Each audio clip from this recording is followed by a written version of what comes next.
Commander Riker has two massive what-if scenarios that would have totally changed Star Trek. The Next Generation. William T. Riker is one of Star Trek, The Next Generation's great paradoxes. He is introduced as the model Starfleet officer, confident, charming, decisive, and unquestionably capable of command. From the pilot episode onward, it is clear that Riker is not merely Captain Picard's right-hand man. He is a captain in waiting. And yet, for 7 seasons and 4 movies, Riker remains Commander Riker, choosing loyalty, growth, and unfinished personal business over the promotion that Starfleet repeatedly offers him. That choice defines Riker.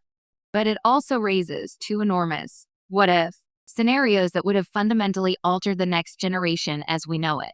These aren't small character tweaks or alternate universe curiosities. If either of these possibilities had become reality, the tone, structure, and legacy of TNG could have changed beyond recognition. The fascinating thing is that Star Trek itself openly acknowledges these fork-in-the-road moments. The series doesn't hide from the idea that Riker's destiny could have gone very differently.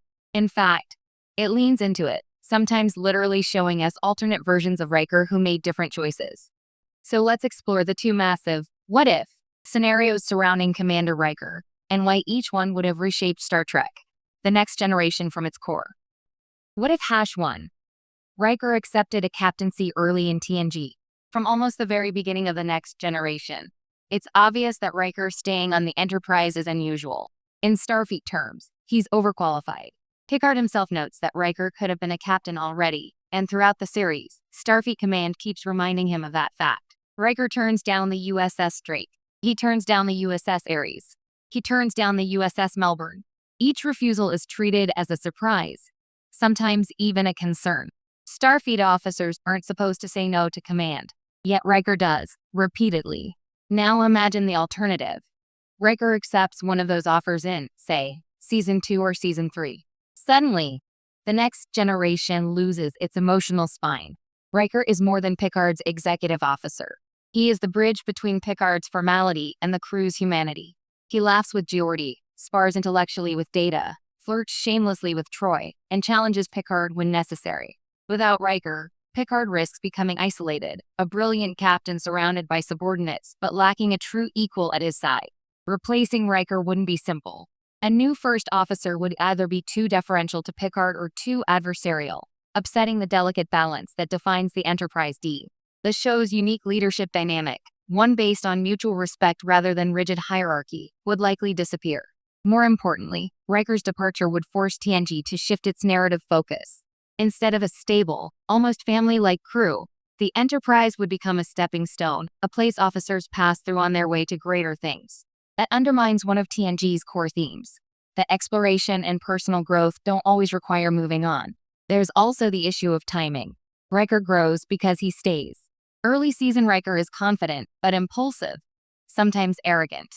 By the later seasons, he's more reflective, more strategic, and more emotionally mature. Had he taken command too early, he might have become a competent captain, but not a great one. Ironically, Starfleet's impatience could have robbed itself of one of its best future leaders. Why Riker staying was essential to Picard's growth. One overlooked consequence of Riker leaving early is how much it would have affected Picard himself. Picard at the start of TNG is distant, uncomfortable with children, and emotionally guarded. Riker challenges that.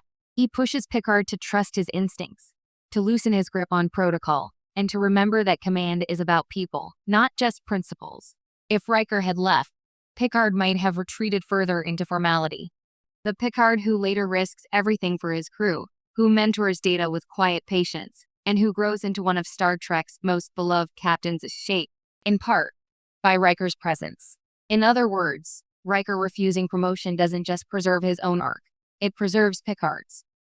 What if #2? Riker chose command over loyalty during The Best of Both Worlds. The second what if is darker, more dramatic, and potentially more devastating. The Best of Both Worlds is the Next Generation's defining 2-parter. Picard is assimilated by the Borg. The Enterprise is left leaderless. And suddenly, Riker is given the one thing he's been avoiding: absolute command. In this moment, Riker doesn't just step up. He transforms. His voice hardens. His decisions become ruthless. When Shelby challenges him, he shuts her down with authority that borders on intimidation. This isn't the easygoing commander anymore. This is Captain Riker in everything but name. Now imagine a different outcome. Imagine Picard is lost permanently. No rescue. No miracle solution. Starfleet would almost certainly offer Riker the Enterprise as his permanent command. And this time, he couldn't refuse. This version of the next generation would be unrecognizable. First, Picard's absence alone would radically change the show's philosophy. Picard embodies Star Trek's idealism, diplomacy over violence, reason over fear. Riker, while deeply moral, is more pragmatic. He's quicker to consider force.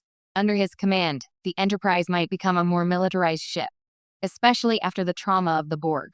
Second, Riker would never fully escape the guilt. The Borg crisis proves Riker can make the hard calls. Ordering Data to kill Picard, if necessary, is one of the most brutal decisions in Star Trek history. If Picard had died, that choice would haunt Riker forever. Every command decision would carry the weight of that moment. Instead of the confident, fulfilled Riker we see later, we might get a hardened, emotionally closed captain, one shaped by loss rather than possibility. And then there's the crew. How the Enterprise crew would have changed under Captain Riker. Riker as captain would reshape every major character. Data, already struggling with moral nuance, would be pushed harder toward tactical efficiency. Troy would face the impossible task of counseling a captain who refuses to confront his own trauma. Geordi might thrive under Riker's hands-on leadership, or burn out trying to keep up with his intensity. Most tragically, the Enterprise would lose its sense of stability. Picard's calm authority creates a safe space for growth. Riker's command style, forged in crisis, might never fully relax. The Enterprise D would still be heroic, but it would no longer feel like home. Why these what-ifs prove Riker was right all along? It's easy to see Riker's repeated refusals of promotion as hesitation, even fear. But these two massive what-if scenarios reveal something deeper. Riker understands timing. He knows that command isn't just about readiness, it's about context. Accepting a captaincy too early would stunt his growth. Taking command under traumatic circumstances would define him by loss. By staying, Riker chooses completeness over ambition. That choice allows the next generation to maintain its unique balance. Picard's wisdom, Riker's vitality, and a crew that feels like a true collective rather than a hierarchy in motion. When Riker finally does accept command, years later, in Star Trek Nemesis, it feels earned. He isn't running from responsibility anymore. He's embracing it at the right moment, as the right man, shaped by years of loyalty, love, and restraint. The quiet genius of Riker's arc. What makes Commander Riker so compelling isn't what he becomes, but what he refuses to become too soon. The two massive what-if scenarios surrounding him reveal how fragile the next generation's success really was.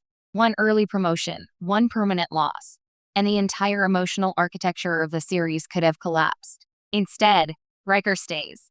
And because he stays, Star Trek, The Next Generation becomes more than a show about space exploration. It becomes a story about patience, growth, and the courage to wait, even when the universe is telling you to move on. In a franchise obsessed with destiny, Riker's greatest act of leadership may have been